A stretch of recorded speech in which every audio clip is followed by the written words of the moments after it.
Hello there, thank you so much for stopping by. My name is ChitChad and welcome back to another episode of Planet Coaster where we are working on the Super Mario theme park. Today, I'm going to give a little shout out to somebody in the Discord right off the bat because they inspired this build for the episode today, and that goes to Phileas, who has asked me to make a Cappy themed Hat Fantastic shop, and I thought that would be a really fun idea. So this is the episode where we are gonna do that. So you might be wondering why we aren't working on the Wario arcade, WarioWare Castle. It is because I needed a bit more time working on the animations for Wario and Waluigi, but I didn't want to go another week without creating another Mario theme park episode. So I thought this would be a good opportunity to make another store, which was always intended for this little entry area to the park. We do eventually change kind of the position where the shop is located later in the video, because I was playing with the idea of either it being in this section or the section off to the left, which you will see we will eventually turn into a water feature. So yeah, I just need a little extra time working on the animation. Plus, I already have an animation coming out later this week for not only this channel, but my other channel, my art and animation channel. So that has kept me preoccupied, and I didn't want to upload two art-based videos or animation videos in the same week. So I gave myself a little bit more time, and I'm really happy with how it looks. I think you all really enjoy the Wario and Waluigi animations. It's been a lot of fun just animating them in a very with the sense of limited animation, because I didn't want to do multiple customized frames between the animations, so it's literally just their character model being posed and doing tweens. But I think it works really effectively because it is just for these displays for the arcade. And also I didn't want to jump right into the arcade because I've noticed that we're going to get prize grabber machines in the Planet Coaster free update, and that the new content DLC pack that's coming out looks awfully carnival themed. So part of me thinks we might be getting some more arcade, or you know, like those like skee ball and stuff like that. Like I feel like we're gonna get some more than what they've shown us. So I'm a little hesitant to spend a whole lot of time working on the interior if we're just gonna get a bunch of stuff that I can utilize or reskin or theme around. You know, there are still going to be things like the Luigi's Mansion arcade game, which I think would be really fun to make. And that's obviously not something that's probably, you know, that's not something that's going to be in the DLC, so might as well just make that from scratch. So there will be some things we'll still make, but I am very curious if we're going to get more arcade or carnival style things, because I think that would be really fun.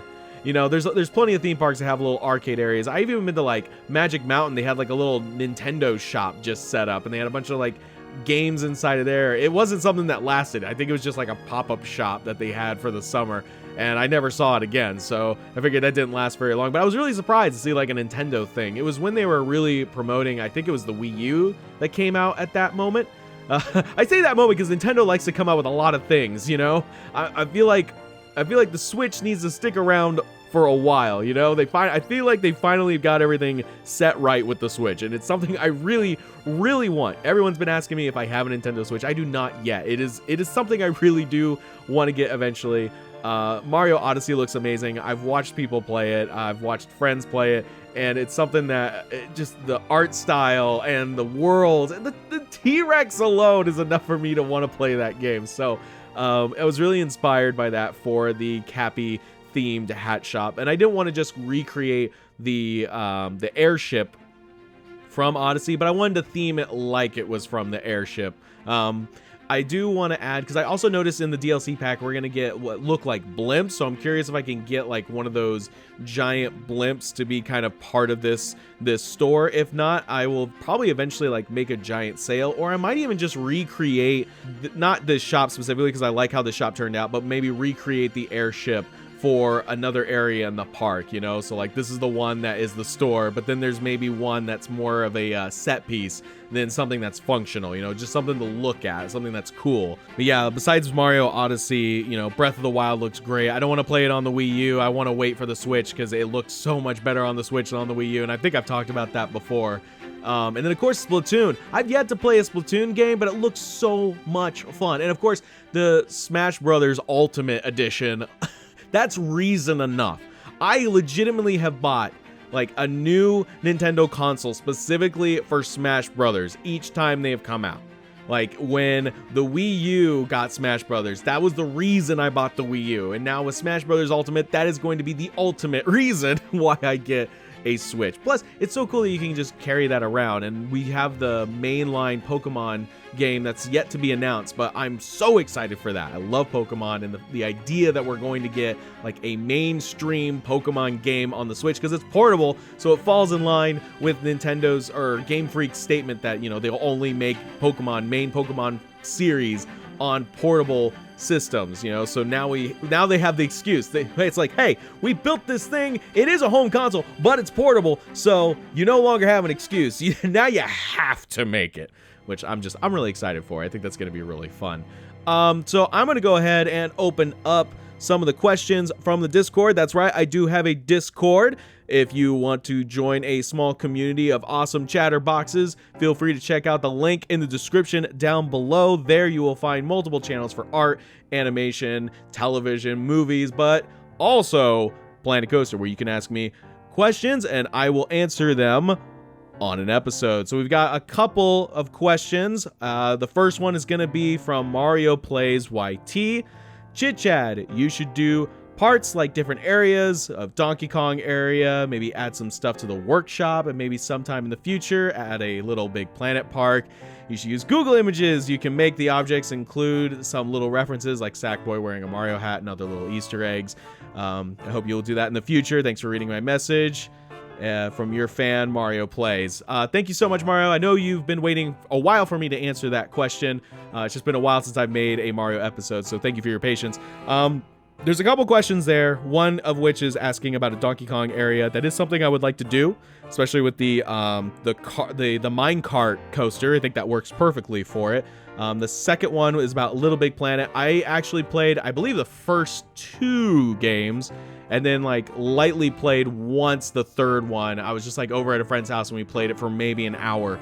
And I really like the games. I really like the franchise. I just don't know if that's something I will personally ever make. So I still think it's really, because it is really creative. I loved making things in that game. There used to be people that would make almost like roller coaster and theme park kind of experiences with the builder, and kind of have like a Rube Goldberg device, you know, kind of make it so that you're on like a ride or something. It was really, really cool.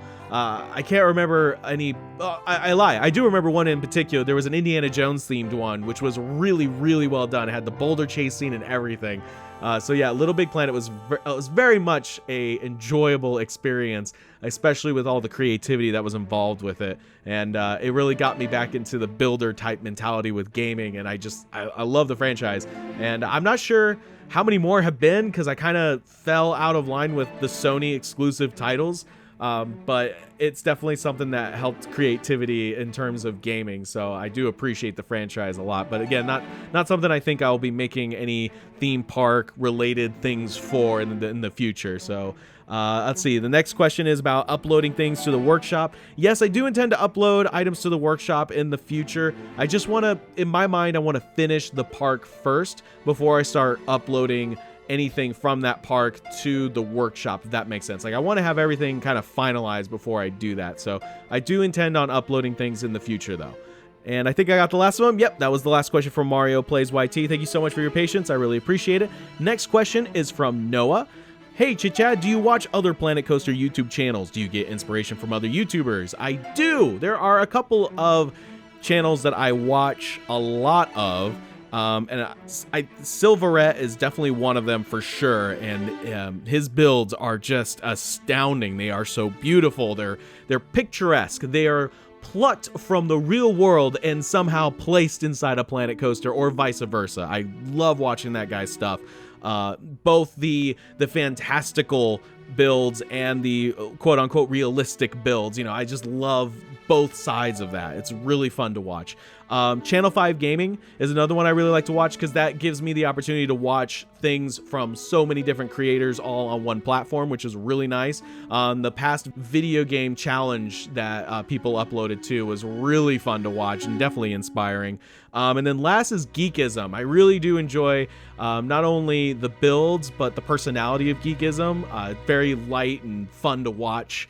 And there are a couple of my friends that also post Planet Coaster based content. Red Nebula Studios, she makes really cool coaster skins and custom coasters, definitely worth checking out. So yeah, I do, when I have free time, I do like to check out other people's work just to get inspired. And you know, there's been more than a few times where that inspiration led me to jumping right into the game regardless of what hour it was and just recording or playing or, you know, whatever. So I do love seeing that kind of creation.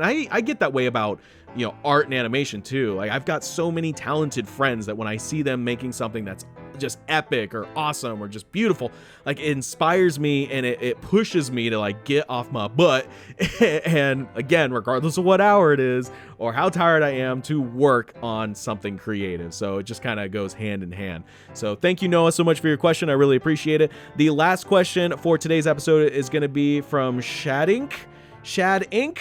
Hope I know I've answered one of your questions before, and I apologize if your name has been pronounced incorrectly. But hey, ChitChad, is there any Planet Coaster ride or building that you haven't shown us yet? If you were speaking in terms of past projects that I never have shown, yes, there were many builds before I even thought about recording Planet Coaster. I probably played a good, probably a good solid 2 weeks worth before I even thought about making something for YouTube or for content creation, because I was legitimately just trying to wrap my head around the game and how it worked. And a lot of the stuff that I started off with was very rudimentary and was not super customized. But even back then with, I think it was Alpha 3 was the one that I was first introduced to, I think.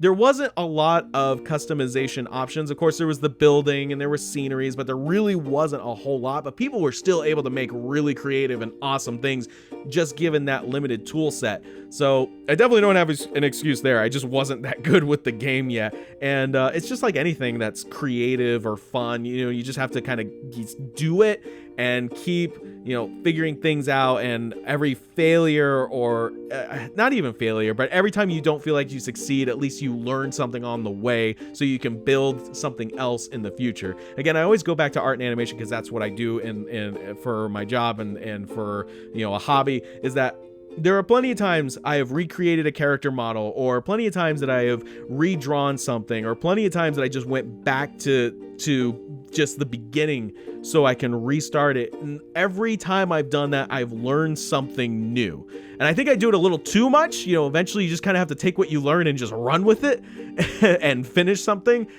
So a lot of times I create things and then I just don't do anything with them, and then I restart it and then I do it again and again. I am known to do that, and it's something I'm trying to get better at. But as far as, you know, things, it's not like any of you chatterboxes are missing anything. It's not like I have this huge project in Planet Coaster or anything like that you haven't seen.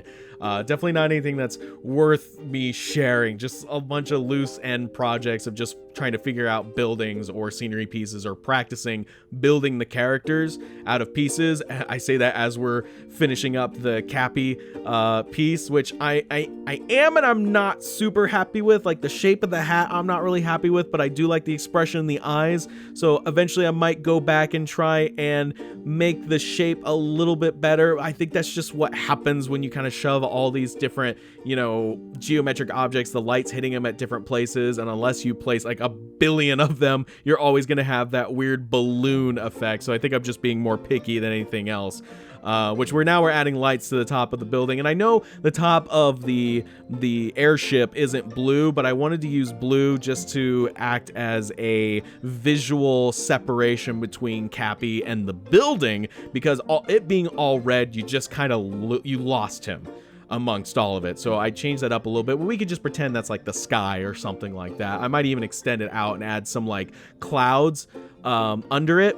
And I think now that I'm saying that, I actually kind of like that idea. I might extend that ceiling out and add clouds underneath it so it's like it's in the sky sort of thing. And then of course you can't forget about the interior. I built a little bit of it up off camera just because I had to weave the camera in and out multiple times, and I don't like doing that in a recording that's sped up because it's very, very disorienting. So I did do a little bit of that off camera, and we're getting pretty close to this building being done, and then we're going to work on the water feature that I mentioned earlier. But back to Shad Inc.'s question. Hopefully that's been answered. Thank you so much for leaving those questions. Thank all of you for leaving your questions. I'm sorry if I didn't get to yours. I just kind of picked them as I'm about to record. So if I missed yours, I'll try and catch it on the next one. And just thank you all for being a part of the community. I really do appreciate it. So now we're going to work on the water feature. This one's going to be pretty identical to the one that's over in the Yoshi/Toad Town area, but that one I was a little silly, and I didn't actually attach it to a building, so it's all separate pieces. This one I did, so you know when you're inside of a building, it's like building inside of an envelope where everything's kind of protected and it's its own entity. It's like making a folder in your computer, and everything in there can be moved around, you know, as a unit. And another thing in the DLC update, the free update, sorry, not DLC, but the free update, is going to be the ability to group scenery. Oh my gosh, yes, yes, yes, a million times yes, that is going to be amazing, because I have so many projects that I worked on, whether it was the old Pokemon Park or the Sonic Park or even this park, where I worked with just scenery pieces, and I kind of shot myself in the foot by doing that, and now we're going to be able to group scenery pieces. Thank goodness, hallelujah. I'm excited. The free update's going to be amazing. Thank you so much to Frontier to always supporting this community and always making this game better and better each update. It's so awesome. I want that. I hope that same love is also brought over to the Jurassic World Evolution game, because that's another thing that I'm playing on this channel. If you haven't checked it out yet, please do. I'm having a lot of fun with it. I've already made a lot of mistakes. It's a fun watch. It's a fun watch, trying to learn the ins and outs of that game and making sure no one gets eaten, which is more difficult than it sounds. And it's a lot of fun. I love Jurassic Park. Both the movie franchise and the ride, which I'm excited is being turned into Jurassic World. There was some images that I saw online that they're building the Indominus Rex as a animatronic, and it's going to be the same, you know, to the same scale as the T-Rex, so it's going to be full scale, and just the teaser image of it looked really cool. I'm definitely excited for it. So yeah, check out Jurassic World Evolution. I'm also recording Sonic Forces with my good friend Jacob, and we're having a lot of fun with it. You get to build your own character. The game is a little lackluster for me at the moment, but I'm really enjoying the conversation that I'm having with my good friend Jacob. And that is bringing us to the end of this episode. By the next one, I aim to have the Wario and Waluigi animations put into the arcade. It's going to be a lot of fun. Thank you all so much for watching, and as always, I will chat with you later.